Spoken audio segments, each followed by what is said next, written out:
हिंदू धर्मावलंबियों का पवित्र धार्मिक स्थल जनकपुर धाम दक्षिण एशिया के मध्य भाग में अवस्थित नेपाल के 14 अंचलों में से जनकपुर अंचल के धनुषा जिले में पड़ता है।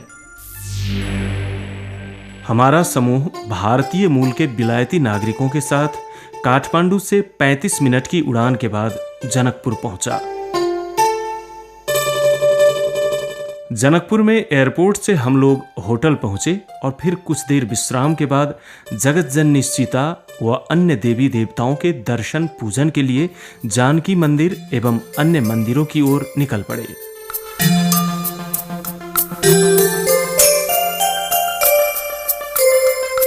नेपाल के मध्यमांचल विकास क्षेत्र के तराई भूभाग में अवस्थित जनकपुर धाम वर्तमान में धनुषा जिले का मुख्यालय है। जनकपुर धाम एक ऐसा ऐतिहासिक स्थल है जो धार्मिक के साथ साथ सांस्कृतिक दृष्टि से भी महत्वपूर्ण है। प्राचीन मिथिला की राजधानी जनकपुर में रहे अनेक मठ मंदिर, कुंड एवं तालाबों का हिंदुओं के बीच विशेष धार्मिक महत्व है। इस पुण्य भूमि पर राजर्षि जनक का दरबार हुआ करता था और यहीं जगत जननी जानकी का मर्यादा पुरुषोत्तम श्री राम के साथ विवाह संपन्न हुआ था। धार्मिक सांस्कृतिक विशिष्टता व अनेक मनमोहक दृश्यों के कारण यह स्थान पर्यटकीय दृष्टि से भी महत्वपूर्ण माना जाता है। अपनी धार्मिक तथा सांस्कृतिक महिमा के माध्यम से जनकपुर न केवल नेपाल में अपितु भारत सहित पूरे संसार में प्रसिद्ध है।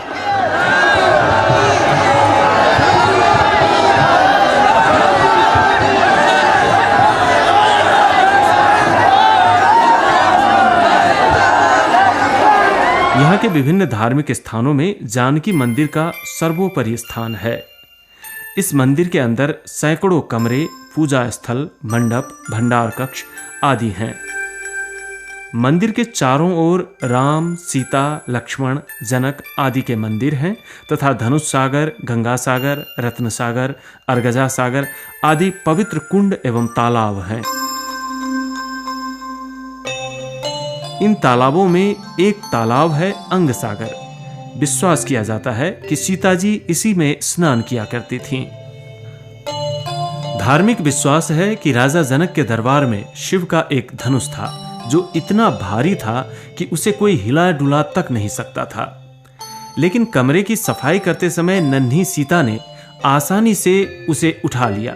यह देखकर जनक जी अचंभे में पड़ गए और उन्होंने यह प्रण कर लिया कि जो कोई इस शिव धनुष को उठा पाएगा उसी के साथ वे अपनी पुत्री का विवाह करवाएंगे। इसी के अनुरूप देश विदेश से अनेक राजे राजकुमार जनकपुर आए और शिव धनुष को उठाने का प्रयत्न करने लगे। लेकिन जब कोई भी इस कार्य में सफल नहीं हुआ तो राजा जनक चिंतित हो उठे। उसी समय अयोध्या के राजा दशरथ के ज्येष्ठ सुपुत्र राम ने आकर शिव धनुष को उठा लिया और जैसे ही उसमें प्रत्यंचा चढ़ाने लगे, धनुष टूटकर 3 टुकड़ों में बिखर गया। इन टुकड़ों में एक आकाश में चला गया, एक पाताल चला गया और एक टुकड़ा कुछ दूर भूमि पर जा गिरा जो कालांतर में धनुषा धाम कहलाया। धनुष का वह टुकड़ा जो पाताल चला गया, आज के 25 वर्ष पहले तक उसके जनकपुर स्थित धनुष सागर के बीच में दिखने की बात स्थानीय लोग बताते हैं। धनुष टूटने से राजा जनक प्रसन्न हुए और सीता ने श्री राम को फूलों का हार पहना दिया। मार्ग पंचमी के दिन राम सीता का विवाह सुसंपन्न हुआ।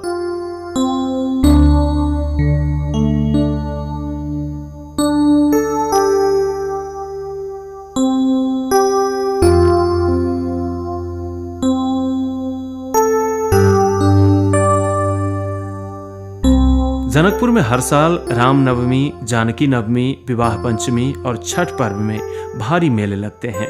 मेले में दूर दूर से दर्शनार्थी आते हैं। रामनवमी का मेला भगवान श्री राम के जन्मदिन के उपलक्ष्य में लगता है, जबकि विवाह पंचमी का उत्सव राम सीता के विवाह दिन के स्मरण स्वरूप मनाया जाता है।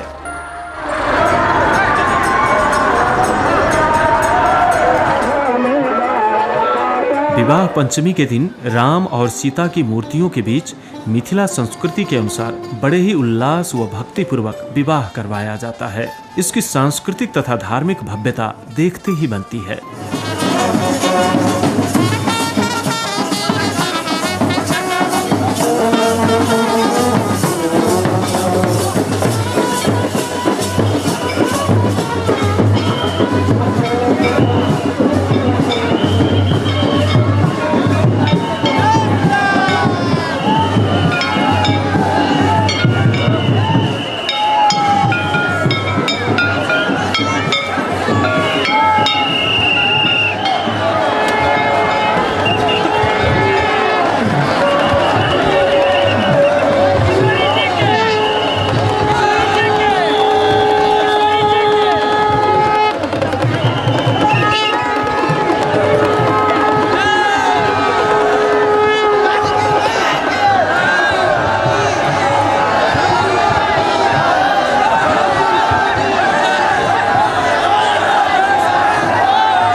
नेपाल के तराई में रहने वाले मैथिल सहित विभिन्न समुदाय द्वारा मनाया जाने वाला छठ पर्व एक रोमांचक व महत्वपूर्ण पर्व है। यह कार्तिक महीने की शुक्ल षष्ठी के दिन मनाया जाता है। छठ पर्व का रौनक 4 दिनों तक रहता है। पर्व का आरंभ नहाय खाए से होता है। इस दिन घर और आसपास की अच्छी तरह सफाई कर शुद्ध व सात्विक भोजन किया जाता है। दूसरे दिन के अनुष्ठान को खरना कहा जाता है। उस दिन भर उपवास रहकर शाम को भगवान की पूजा करने के बाद व्रत करने वाले गुड़ डालकर बनाया गया खीर खाते हैं। उस दिन परिवार के सभी सदस्य प्रसाद के रूप में खीर पूड़ी आदि ग्रहण करते हैं। तीसरा दिन छठ पर्व का मुख्य दिन माना गया है। इस दिन भर उपवास रहकर शाम को डूबते हुए सूर्य की पूजा की जाती है। इसको संझका अर्घ भी कहते हैं। संध्याकालीन अर्घ के समय फल फूल, ठकुआ, भुसवा, गन्ना, नारियल आदि प्रसादों को टोकरी में सजाकर नदी या तालाब के किनारे ले जाते हैं। जलाशय में स्नान के बाद व्रती द्वारा परिवार के सुस्वास्थ्य, दीर्घायु एवं समृद्धि की कामना करते हुए अस्त होते सूर्य को अर्घ दिया जाता है। परिवार में सुख, शांति एवं सामाजिक सद्भाव कायम रखने के लिए भी यह पर्व मनाए जाने का विश्वास किया जाता है।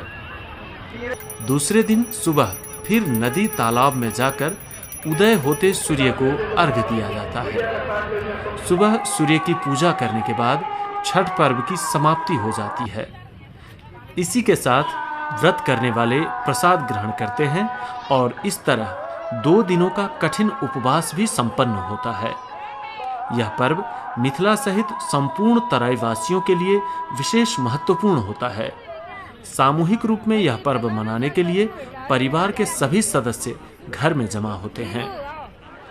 धार्मिक एवं सांस्कृतिक दृष्टि से महत्वपूर्ण माने जाने वाले जनकपुर धाम ने नेपाल के गौरवमय परिचय को संसार भर फैलाया है। इस क्षेत्र का एक बार भ्रमण करना ही चाहिए।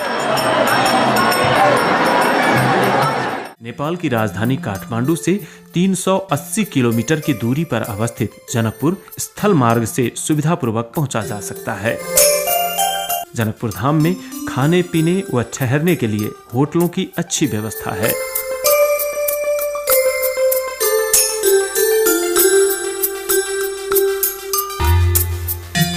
दूसरे दिन हम जनकपुर से जीप में बैठकर 20 किलोमीटर दूर धनुषा धाम आ गए। यह धनुषा धाम का मंदिर है। यहाँ धनुषनुमा बड़ी सी आकृति पसरी हुई है। कहा जाता है कि यह शिव धनुष का वह टुकड़ा है जो श्री राम के द्वारा प्रत्यंचा लगाते समय टूटकर जमीन पर आ गिरा था।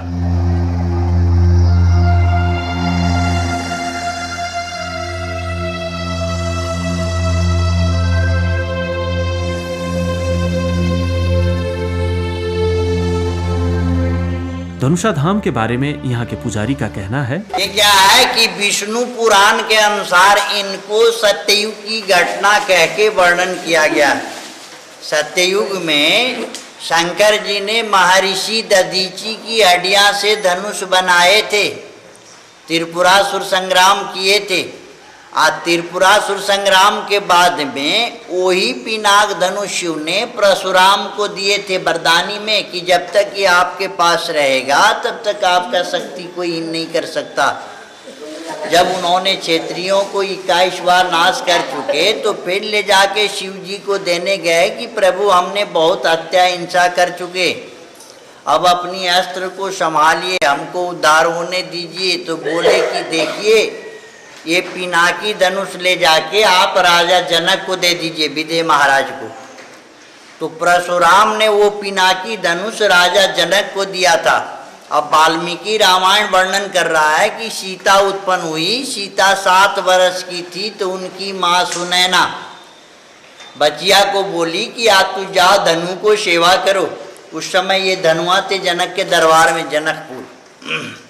तो सीता गई तो क्या किए कि वो पिनाकी धनुष को बाएं हाथ से उठा ली, चौका लगा दी, फिर रख दी, चली गई खेलने के लिए। अब ये देख करके राजा जनक को बड़ा आश्चर्य लगा कि भाई इतनी छोटी बच्चिया इतने बड़े धनु को कैसे उठाई, अब इसका जोड़ा भी कहीं होगा। वैसे हम बर कहाँ ढूंढे, इसीलिए उन्होंने धनुष यज्ञ रचा दिए।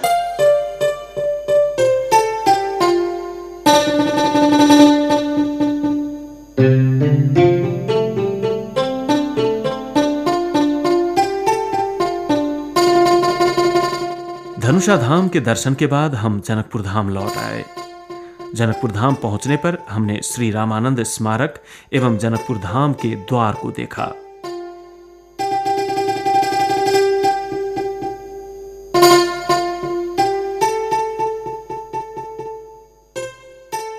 जनकपुर से 35 मिनट की हवाई यात्रा के बाद हम काठमांडू पहुंचे और होटल आ गए। इस तरह हमारी आज की यात्रा पूरी हुई।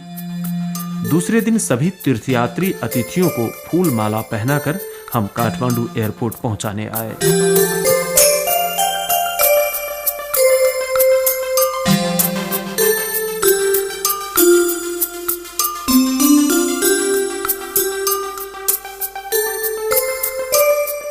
भविष्य में फिर मिलने के वादे के साथ हम विदा हुए। जनकपुर धाम की यात्रा न केवल धार्मिक रूप से पर्यटकीय दृष्टि से भी उतना ही महत्वपूर्ण है।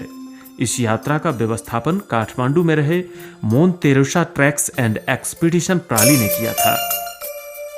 ऐसी धार्मिक तथा पर्यटकीय यात्रा के साथ ही पर्वतारोहण पदयात्रा का व्यवस्थापन करता आया यह मोन तेरेसा ट्रैक्स एंड एक्सपीडिशन आगामी दिनों में भी ऐसी ही अविस्मरणीय यात्रा के लिए आपकी प्रतीक्षा में है।